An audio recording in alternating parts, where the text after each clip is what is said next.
Ilahi anta maksudi wa ridhaka matlubi a'tini mahabbatak wa ma'rifatak. Bismillahirrahmanirrahim. Assalamualaikum warahmatullahi wabarakatuh.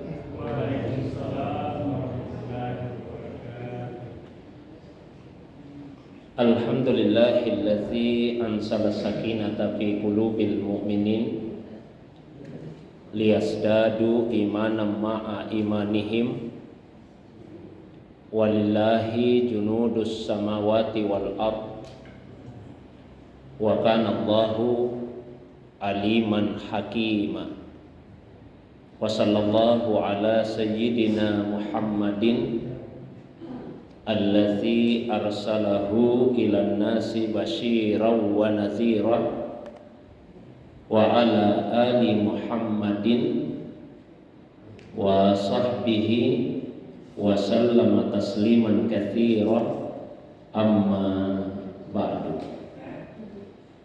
Bapak Ibu jamaah maghrib yang semoga dirahmati dimuliakan oleh Allah Subhanahu wa taala. Alhamdulillah, segala puji tentunya hanyalah miliknya Allah Subhanahu wa taala semata-mata. Dialah Allah yang menurunkan sakinah, ketenangan di dalam hati orang-orang yang beriman. Salawat dan salam semoga tercurah kepada kekasih kita Rasulullah Muhammad sallallahu alaihi wasallam. Begitu pula kepada keluarga beliau, para sahabat dan juga pengikutnya yang senantiasa istiqamah menghidupkan sunnah Nabi sallallahu alaihi wasallam. Jamaah maghrib yang dirahmati dimuliakan oleh Allah Subhanahu wa taala. Insyaallah malam ini kita lanjutkan kembali kajian kita membaca kitab Al-Hikam Al-Ata'iyah, satu kitab dalam ilmu hikmah, dalam ilmu tasawuf yang ditulis oleh Al-Arifu Billah Ibnu Atha'illah As-Sakandari qaddasallahu sirra, beserta penjelasan atau syarah terhadap kitab tersebut yang terdapat di dalam kitab Irsyadul Bariyah ila ba'di ma'ani al-hikam al-ata'iyah yang ditulis oleh Al-Ustaz Ad-Doktor Yusri Rusdi As-Sayyid Jabar Al-Hasani atalallahu umra wa baqa'ahu. Malam ini kita sampai pada hikmah yang ke-37. Al-hikmatu as-sabi'atu was-salasun. Qala al-musannifu nafa'ana Allahu bi ulumihi wa ulumi masyayikhihi wa talamizatihi fid daraini amin ya rabbal alamin. Penulis kitab ini berkata, dan semoga Allah memberikan manfaat kepada kita melalui ilmunya, ilmu dari para masyayikh, dari guru-gurunya, dan ilmu dari murid-muridnya di dunia ini dan sampai di akhirat kelak. Beliau berkata, kanallahu wa la syai'a ma'ahu wa huwal ana ala ma alaihi kana. Kanallah, Allah Subhanahu wa taala ada, wa la syai'a ma'ahu, dan tidak ada sesuatu yang bersamanya, wa huwal an ala ma alaihi kana, dan dia sekarang tetap sebagaimana keadaannya sejak dahulu.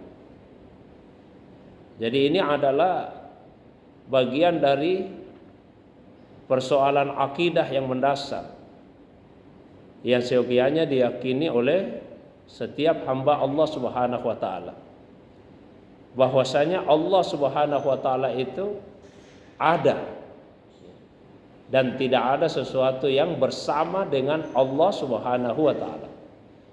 Bahkan kita juga tidak bisa mengatakan ada suatu masa di mana yang ada hanya Allah. Karena kalau kita mengatakan ada suatu masa, ada suatu waktu, berarti masa dan waktu pun ada. Nah, ini Allah ada dan tidak ada yang bersamanya. Waktu belum ada, tempat belum ada, yang ada hanya Allah Subhanahu wa ta'ala saja. Dan seperti itulah keadaannya sampai sekarang ini. Tidak ada sesuatu yang bersama Allah Subhanahu wa ta'ala. Maksudnya apa? Diberikan syarah, diberikan penjelasan oleh penulis kitab Irsyadul Bariyah. Fala syai'a ma'ahu hatta ba'da khalqil khalqi.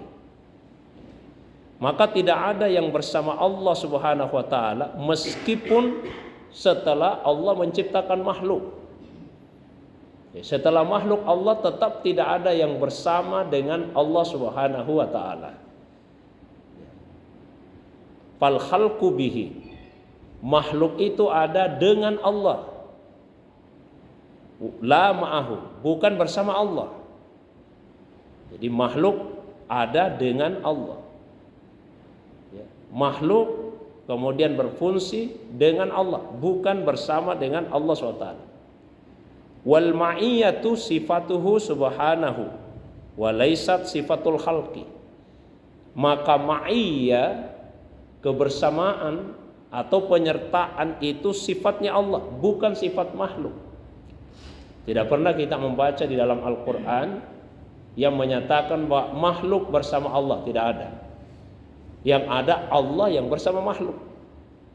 Tidak pernah dikatakan makhluk bersama Allah. Misalnya di Al-Quran surah Al-Hadid ayat yang keempat, Allah SWT berfirman, wa huwa ma'akum, dia bersama kalian. Allah tidak mengatakan kalian bersama Allah, tapi dia bersama kalian. Aina ma kuntum, dimanapun kalian berada. Begitu juga perkataan Sayyidina Musa alaihissalam. Wa qala Sayyidina Musa alaihissalam, qala, ia berkata, kalla, sekali-kali tidak, inna ma'iya rabbi sayahdini, sesungguhnya Tuhanku bersama saya dan dia akan memberikan petunjuk kepada saya. Jadi Musa tidak berkata saya bersama Tuhanku. Kalau Nabi Musa mengatakan saya bersama Tuhan, berarti ma'iyah itu sifatnya Nabi Musa, sifatnya makhluk. Tapi yang beliau katakan adalah Tuhanku bersama saya. Ucapan Rasulullah SAW kepada Sayyidina Abu Bakar As-Siddiq ketika di dalam gua, jangan takut, jangan sedih, innallaha ma'ana, sesungguhnya Allah bersama kita. Nabi tidak mengatakan kita bersama Allah. Karena kalau dikatakan kita bersama Allah, berarti ma'iyah itu sifatnya makhluk. Sementara ma'iyah bukanlah sifat makhluk, itu adalah sifat Allah Subhanahu wa ta'ala. Lalu perbedaannya apa? Kalau ma'iyah sifatnya makhluk, makhluk yang menyertai Allah, berarti Allah punya tempat, lalu makhluk menyertai di dalam tempat itu. Tapi kalau ma'iyah sifatnya Allah, maka Allah itu tidak punya tempat, yang punya tempat makhluk, makhluk yang bertempat. Allah Subhanahu wa ta'ala menyertai makhluk, tapi Allah tidak bertempat. Jamaah yang dirahmati, dimuliakan oleh Allah Subhanahu wa ta'ala. Karena itu dalam akidah Ahlus Sunnah wal Jamaah disebutkan Allahu maujudun bila makan. Allah itu ada dengan tanpa tempat. Allah tidak di langit, Allah juga tidak di bumi. Tapi juga tidak dikatakan Allah ada di mana-mana. Kalau dikatakan Allah ada di mana-mana, jadi kacau, berarti Allah itu banyak. Jadi Allahu maujudun bila makan. Allah ada tanpa bertempat. Terus bagaimana cara kita memahami firman Allah SWT di dalam Al-Quran? Fa aynama tuwallu fasamma wajhullah. Kemanapun kalian menghadap, disitulah wajahnya Allah. Yang dimaksud di situ adalah tajallinya Allah Subhanahu wa taala. Pantulan atau refleksi atau bayangan Allah Subhanahu wa taala. Saya berikan contoh perumpamaan untuk memudahkan pemahaman, walillahil masalul a'la. Meskipun tentu Allah jauh untuk diperumpamakan. Misalnya Pak, misalnya isi pengajian di sini. Katakanlah di sini ada kamera, situ ada kamera. Seandainya di situ juga ada kamera, ada kamera, ada kamera. 5 kamera Pak dipasang. Saya itu cuma 1 saja. Tapi pada tiap-tiap kamera tersebut ada refleksi, ada pantulan dari saya. Tapi apakah yang di dalam kamera itu saya? Bukan, hanya pantulan saya, refleksi saya. Jadi tidaklah menjadi konsekuensi Allah menjadi banyak ketika dikatakan kemanapun kalian menghadap, di situ wajah Allah. Karena yang ada adalah tajallinya, pantulan Allah Subhanahu wa taala. Tajalli itu sendiri ada 3 macam. Ada tajalli umumi, tajalli yang bersifat umum. Itu yang dimaksud di ayat tadi. Kemanapun kalian menghadap, di situ wajahnya Allah. Ada yang disebut dengan tajalli khususi, tajalli khusus. Itulah yang dimaksud dalam satu ungkapan. Ada ungkapan yang disandarkan kepada Allah SWT. Al-insanu sirri wa ana sirruhu. Manusia itu adalah rahasiaku dan saya adalah rahasianya. Jadi manusia adalah rahasiaku dan saya adalah rahasianya. Maksudnya apa? Manusia adalah rahasiaku. Ketika ada seorang hamba yang selalu berzikir kepada Allah Subhanahu wa taala, bukan hanya zikir dengan lisannya, zikir tubuh, tapi dia berzikir dengan qalbunya, dengan hatinya. Berarti Allah SWT senantiasa ada di dalam hatinya. Maka orang itu menjadi rahasianya Allah. Ketika hamba tersebut terus menerus berzikir, mengingat sifat-sifat jalaliyah, keagungan dan sifat-sifat jamaliyah, sifat-sifat keindahannya Allah hadir terus menerus di dalam hatinya, maka Allah Subhanahu wa taala kemudian tajalli kepada hamba tersebut. Tajalli dalam arti apa? Allah anugerahkan sifat-sifatnya kepadanya. Sebagaimana Allah Subhanahu wa taala mempunyai sifat pengasih, orang itu dijadikan sebagai orang yang pengasih. Sebagaimana Allah punya sifat penyayang, orang itu kemudian dijadikan sebagai orang yang penyayang. Begitu seterusnya. Akhirnya hamba itu memiliki sifat, memiliki akhlak sebagaimana akhlak Allah Subhanahu wa taala. Dan itu perintah Nabi SAW. Takhallaqu bi akhlaqillah. Berakhlaklah kalian sebagaimana akhlak Allah Subhanahu wa taala. Ini tajalli khususi, tajalli yang bersifat khusus. Dalam salah satu hadis qudsi yang dipandang oleh beberapa ulama hadis sebagai asraful hadisi fi auliyaillah, seutama-utama hadis yang membicarakan tentang wali-walinya Allah. Allah SWT berfirman, man adali waliyan faqad azantuhu bil harbi. Siapa yang memusuhi waliku, saya mengumumkan peperangan terhadapnya. Wa ma taqarraba ilayya 'abdi bi syai'in ahabbu ilayya mimma iftaradtu alaihi. Tidak ada cara seorang hamba mendekatkan dirinya kepada saya yang lebih saya sukai, kata Allah, dibandingkan ia melakukan apa yang saya wajibkan kepadanya. Wa ma yazalu 'abdi yataqarrabu ilayya bin nawafil hatta uhibbahu. Dan hambaku terus menerus mendekatkan dirinya kepada saya sampai saya mencintainya. Fa idza ahbabtuhu, begitu saya mencintainya, kata Allah, kuntu sam'ahu, saya menjadi pendengarannya. alladzi yasma'u bih, yang dengannya dia mendengar. Wa basarahu alladzi yubsiru bihi, saya menjadi penglihatannya yang dengannya dia melihat. Wa yadahu allati yabtishu biha, saya menjadi tangannya yang dengannya dia memegang. Wa rijlahu allati yamshi biha, saya menjadi kakinya yang dengannya dia melangkah. Wala in sa'alani la u'tiyanna, jika ia minta sesuatu saya pasti kasih. Wala in ista'adzani la u'izanna, dan jika ia mohon perlindungan maka saya pasti akan memberikan perlindungan kepadanya. Ini tajalli khususi. Ada lagi satu bentuk tajalli, yaitu tajalli ainiyah. Bisa saya tidak jelaskan tajalli yang ketiga itu pada kesempatan ini. Jamaah yang dirahmati dimuliakan oleh Allah. Kita masuk pada hikmah yang ke-38. Qala al-musannifu nafa'ana Allahu bi ulumihi wa ulumi masyayikhihi wa talamizatihi fid daraini amin ya rabbal alamin.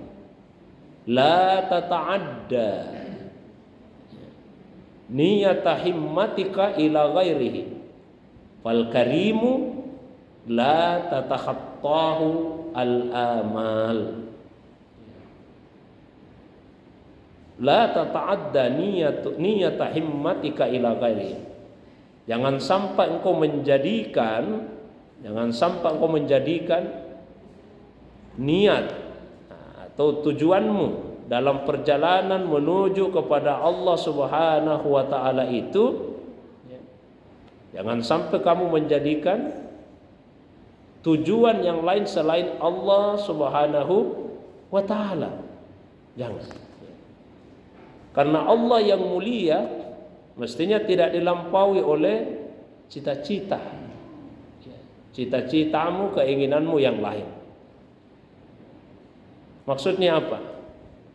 Dalam kitab Irsyadul Bariyah kemudian dijelaskan, annal abda fi sulukihi ilallahi alaihi Allah yata'allaq amaluhu wala himmatuhu illa fillahi azza wa jalla, fayatlubu minallahi azza wa jalla kulla syai'in as-saghir wal kabir, fahuwa muftakir ilallahi fi akbaril asya wa fi adaqqiha, wa ya'lamu anna Allah azza wa jalla huwa ad-dar wa huwa an-nafi'u wa huwa ar-razzaq wa biyadihi malakutu kulli syai' wa huwa yujiru wa la yujaru alaihi wa kullu ma yahdusu fil aqwani bi masyiatihi fa ma syaa Allahu kana wa ma lam yasha lam yakun.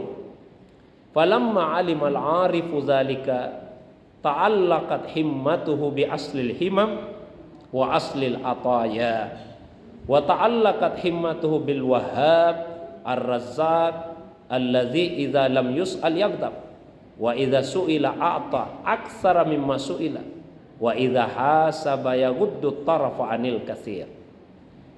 Jadi seorang hamba dalam suluknya, perjalanannya menuju kepada Allah Subhanahu wa taala. Saya pernah menjelaskan bahwa sebagai seorang hamba Allah Subhanahu wa taala pasti kita selalu rindu kepada Allah Subhanahu wa taala. Maka kita akan berusaha untuk mengadakan perjalanan menuju kepada Allah Subhanahu wa taala. Secara umum perjalanan itu disebut dengan sair. As-sairu ilallah. Dan hamba yang mengadakan perjalanan disebut sair. As-sair ilallah. Maka ada satu kitab tasawuf yang diberi judul Manasilus Sairin, mansilah-mansilah, tahapan-tahapan perjalanan menuju kepada Allah SWT. Nah, secara umum garis besar perjalanan ini bagi tiga: tahap permulaan, bidaya, tahap pertengahan, dan tahap nihaya, ujung perjalanan itu.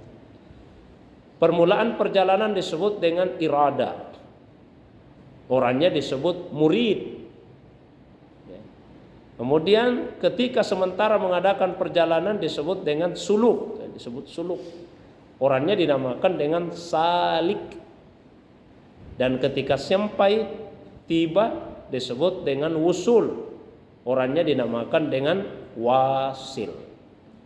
Meskipun harus dipahami dengan baik, sekalipun sudah usul, sudah sampai dalam perjalanan, bukan berarti perjalanan itu lantas berakhir. Tetap perjalanan itu dilakukan. Sebagai bukti, tidak ada seorang hamba yang lebih mengenal Allah Subhanahu wa taala dibandingkan Rasulullah sallallahu alaihi wasallam. Dan beliau sudah usul sampai kepada Allah, bukan saja secara ruhaniah, tapi juga secara jasadiah. Dalam perjalanan Mi'raj, beliau usul sampai kepada Allah. Tapi apakah perjalanan beliau kemudian berakhir?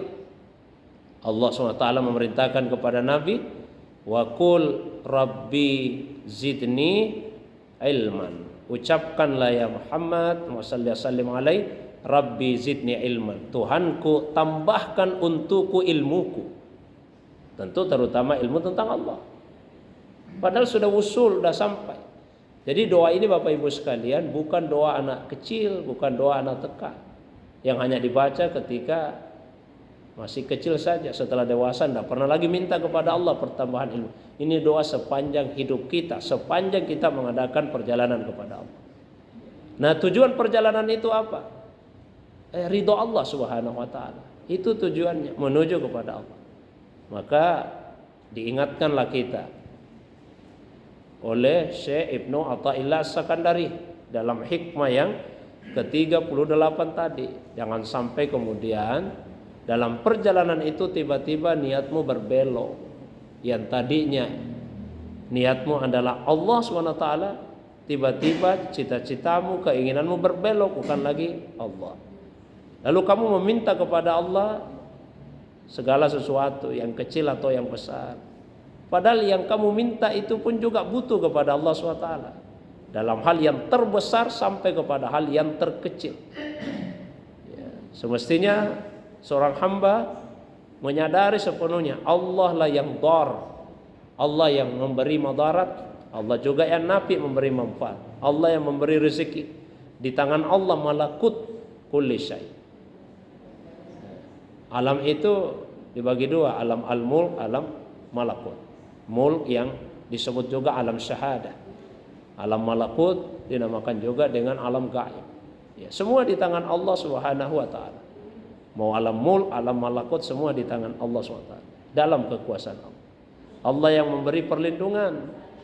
Tidak ada yang memberi perlindungan pada Allah SWT. Semua yang terjadi di dunia, di alam semesta dengan masyiahnya Allah, dengan kehendaknya Allah. Apa yang Allah kehendaki itu terjadi, yang tidak dikehendaki tidak akan terjadi. Itulah makna ucapan kita, Masya Allah. Sebetulnya ungkapan panjangnya itu adalah Masya Allahu kana wa ma la yasha lam yakun. Apa yang Allah kehendaki itulah yang terjadi. Yang Allah tidak kehendaki tidak akan pernah terjadi. Nah, ketika seorang arif mengetahui itu, maka himmanya, cita-citanya hanya akan terfokus kepada Allah saja, bukan kepada yang selain Allah Subhanahu wa taala. Dialah Allah yang kalau tidak dimintai Allah marah. Dan ketika ia dimintai, dia akan memberi lebih dari yang kita minta. Dan ketika Allah menghisap manusia di hari kemudian, Allah melewatkan begitu banyak. Tidak semua yang kita lakukan yang kecil itu kemudian dihukum oleh Allah Subhanahu wa taala. Mintalah kepada Allah. Tapi kita meminta itu yang paling utama adalah sebagai bentuk ubudiyah, penghambaan kepada Allah SWT. Doa itu ada dua maknanya. Doa ibadah sebagai penghambaan kepada Allah, dan doa masalah, doa permintaan.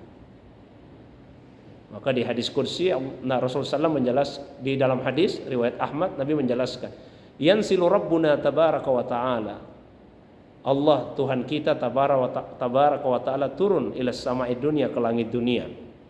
Ini makna majazi kiasan. Bukan zatnya Allah yang intikal, yang berpindah, tapi rahmat Allah yang dekat kepada manusia.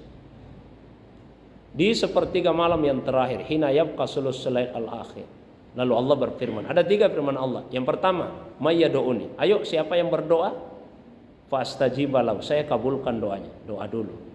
Nah, doa tadi dua, doa ibadah, doa permintaan. Maka setelah itu dikhususkan, Firman Allah yang kedua, may yas'aluni fa'u'tihu. Ayo, siapa yang minta kepada saya, ya, saya akan kasih. Permintaan beragam. Ada yang minta ilmu, minta kesehatan, ya, ada yang minta pengampunan dosa. Maka yang ketiga lebih khusus lagi. Allah berfirman, may yastaghfiruni fa'aghfira lahu. Ayo, siapa yang minta ampun, saya akan memberikan pengampunan kepadanya. Jadi dalam suluk perjalanan menuju kepada Allah, himmah kita, niat kita ya satu saja, yaitu Allah Subhanahu wa taala. Itu seorang arif. Meskipun mohon maaf, bagi orang awam boleh saja dia mengharapkan yang lain. Jadi kitab ini memang ditujukan untuk orang yang ingin meningkatkan kualitas dirinya. Keikhlasan itu 3 level. Level paling tinggi hanya mengharapkan ridha Allah, ibtigha mardatillah, tidak ada yang lain. Level nomor 2, selain mengharapkan ridha Allah juga mengharapkan imbalan di akhirat. Apa itu? Terhindar dari neraka, masuk surga. Jadi ada orang salat karena mau masuk surga, karena ingin terhindar dari neraka. Boleh nggak seperti itu? Boleh, tapi itu level 2. Nabi ajari kita satu doa, Allahumma inna nas'aluka ridhaka wal jannah. Ya Allah, kami minta kepadamu ridhamu dan surga. Wa na'udzubika min sakhatika wan nar. Dan kami berlindung kepadamu dari murkamu dan neraka. Tapi ini level 2. Mengapa demikian? Saya berikan pertanyaan sederhana. Kita berandai-andai ya. Ini perandaian yang tidak akan terjadi. Tapi untuk menjawab saja pertanyaan tadi. Seandainya tidak ada surga, tidak ada neraka. Pokoknya kalau kita mati Pak, selesai urusan ini. Begitu kita mati Bu, dikubur selesai. Tidak ada yang dibangkitkan, tidak dihisap amal kita. Tidak ada namanya orang baik masuk surga, tidak ada namanya orang jahat masuk neraka. Kira-kira kita masih mau salat tidak? Tidak ada surga, tidak ada juga neraka. Mungkin banyak orang kemudian akan mulai berpikir ulang, evaluasi dulu. Untuk apa lagi kita salat? Nah, biar tidak salat juga tidak akan masuk neraka. Lebih baik kita bersenang-senang saja di dunia, dinikmati semua ini kesenangan dunia. Oh, berarti tujuannya memang hanya ingin masuk surga, ingin terhindar dari neraka. Tapi bagi mereka yang himmahnya, cita-citanya, keinginannya ibtigha mardatillah, mau ada surga, mau ada neraka, atau tidak ada surga, tidak ada neraka, tidak ada bedanya. Karena bukan itu yang diinginkan. Allah tetap ada sekalipun surga dan neraka itu tidak ada. Nah, yang paling rendah tingkat keikhlasannya, selain mengharapkan imbalan akhirat tadi, juga masih mengharapkan imbalan di dunia. Ada yang rajin salat duha, harapannya rezekinya lancar, lapang, rezeki dunia. Ada yang rajin salat tahajud supaya sehat tubuhnya. Ada yang rajin baca surah Al-Waqiah supaya terhindar dari kefakiran dan tujuan-tujuan keduniaan lain. Itu level keikhlasan yang paling rendah. Yang betul-betul tidak ikhlas ketika ia mengharapkan imbalan dari ibadahnya dan imbalan itu diharapkan datang dari selain Allah Subhanahu wa taala. Itulah orang yang betul-betul tidak ikhlas. Saya kira itu pengantar kajian kita. Seperti biasa saya berikan waktu, kalau ada yang ingin ditambahkan, disempurnakan, didiskusikan, baik yang berkaitan dengan pengantar kajian tadi atau masalah agama yang lain, saya persilakan kepada jamaah sekalian. Demikian, wa ilallahi turja'ul umur. Wassalamualaikum warahmatullahi wabarakatuh. Silakan Pak Ibu. Ayo. Silakan Pak.